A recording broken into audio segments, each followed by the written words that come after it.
Hey everyone, it's Zereldo here, and today, finally, I'm going to talk to you about Elemental Dracomancer. Now, I've been promising Elemental Dracomancer almost as long as I had been promising Archfiend, but stuff's been busy. And then some new classes came up, so I did them instead. Elemental Dracomancer is here.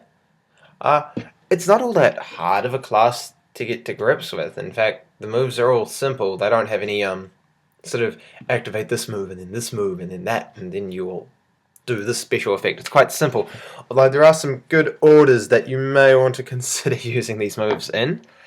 It's a fun class, so I'll get on with the guide now. As with most classes these days, there are two ways to obtain it, through either the rank 10 in the faction, so in this instance it's rank 10 Etherstorm, or failing that, you can just buy it for ACs.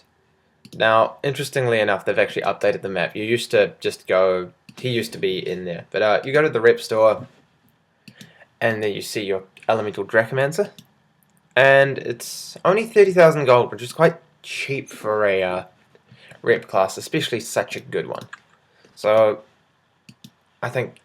personally, I always think it's better just to go do the rep yourself. A lot of people don't have time, and that's okay, but personally, I always get it myself.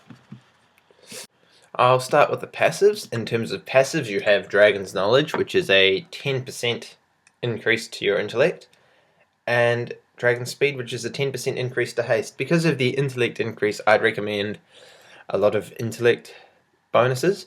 As you can see, the class has some decent base luck, and with full wizard, you get a bit more base luck. So, not base luck, a bit more luck. In terms of MP, this is the same as the Berserker model. The less HP you have, the more MP you get back. MP shouldn't really be a problem with this class, and you'll be able to see why once you actually get into the moves. But I'd recommend the Wizard enhancements of this. There's also a rank 10 passive, Primal Power or something like that. It basically gives you a guaranteed chance to critical hit for a certain amount of seconds. I can't remember exactly how many. It's drawn from the Power of Desolith, and I thought that was nice because it really sort of fits the story and the sort of themes of the zone. In terms of ore enhancements, you might want to be increasing your crit with Spiral Carve, but because this class doesn't actually have a designated heal, you might also want to consider Health Vamp. Either of the two works. Just a little note about the armor. You can click on it to make sort of animations happen, but they tend to glitch up and end up weird, like my face over here. But I've changed it back. It doesn't seem to want to change back, so I'm not going to bother demonstrating it. So we'll just get straight into the moves. The first move is Takadi's Breath. It's 25 mana with a 4-second cooldown. It's damage and a damage over time. So I'll just demonstrate on our friend with the Chaos Onslaught Cavalry. As you can see, the damage isn't too bad, and the damage over time is quite nice. You can repeat it, and when it crits, it does a nice amount of damage. Also, the fire breathing animation is quite cool.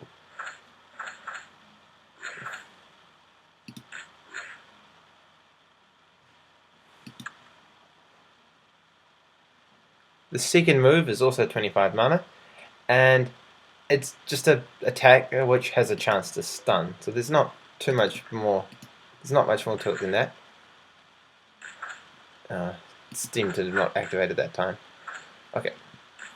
This class was quite cool because it was first class in a while to have so many new animations. As you can see, it does about 50% more damage initially than the flame move, but at the expense of the damage over time. Now the third move is quite nice. It's a mana recovery move, and you basically only take 25% damage. Now the really interesting thing about this is that it's entirely free. So it's a dependable thing that you can just indefinitely use. So that makes Elemental Dracomancer quite a tanky class, despite not actually having a heal. So it's got the ability to take a lot of damage and do a lot of damage, but only really sacrifices self-survivability with its heal. So the thing is, you've got to just remember that the effect lasts for 6 seconds and the cooldown is 12 seconds. So you can see this thing's dealing quite a lot. Now some people will say to go luck to maximize crits. I think that's quite viable, but I'm just going for that intellect bonus with the 10% crit. The final move is really the most interesting of all. You gain the speed of a flying dragon. It's 50 MP, so that's about half. This power doubles your attack speed and cuts all mana costs in half. So you attack significantly more often. Now if you're spamming these moves, you're not really losing much MP, and if you are, you just regain. So essentially, this class is non-stop action, non-stop fighting, and really good at tanking. Blood Titan does have better damage resistance, but in terms of damage output, this is a lot better. See, with all the crits.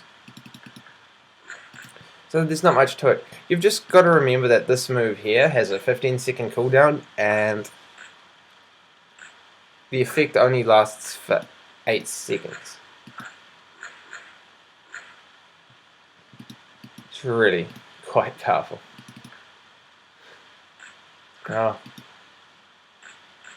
just to be aware, it would seem that this is also an attack in its own right, and I'll just go through that again. There we go, and it deals roughly as much as this does.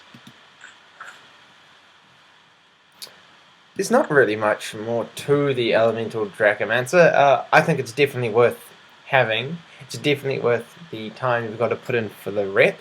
They also did some really interesting things, and it was nice to see some new animations in terms of the first 2 moves. And as I did mention, this has no MP cost.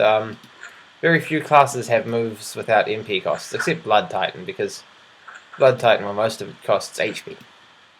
So I'll leave you with that. A lot of you will have noticed a huge increase in my video output recently. That's been the plan for a while. Exams have been a pain, but I'm actually sort of free now and I can do what I want. You'll still only be getting 1 class guide a week. The exception is if they release maybe a class that week, I might actually be able to fit in 2. I've got alchemy guides, which will be a regular thing as well. I've got Dragon Fable class guides coming and Oversoul guides, and then the rest will be Adventure Quest Worlds playthroughs. But I'll also be spontaneous and just make videos about anything that I think you guys might find interesting. I might do a quick video on that new Pyromancer armor. It's actually already gone rare, but that's besides the point. A lot of you want to see that sort of video. So yeah, that's Elemental Dracomancer. Hope you enjoyed. Like and subscribe if you found the content helpful. Follow me on Twitter and like me on Facebook. And if you're really daring, take a look at my fan fiction. I appreciate feedback, not just on the fan fiction. I appreciate feedback on anything. I really am making this all for you. The reason I'm doing a full playthrough of AQ Worlds is because you guys wanted it. The reason I'm doing more Oversoul and Dragon Fable is because you guys want it. So if you want stuff, just tell me and I'll see what I can do. Till next time, bye.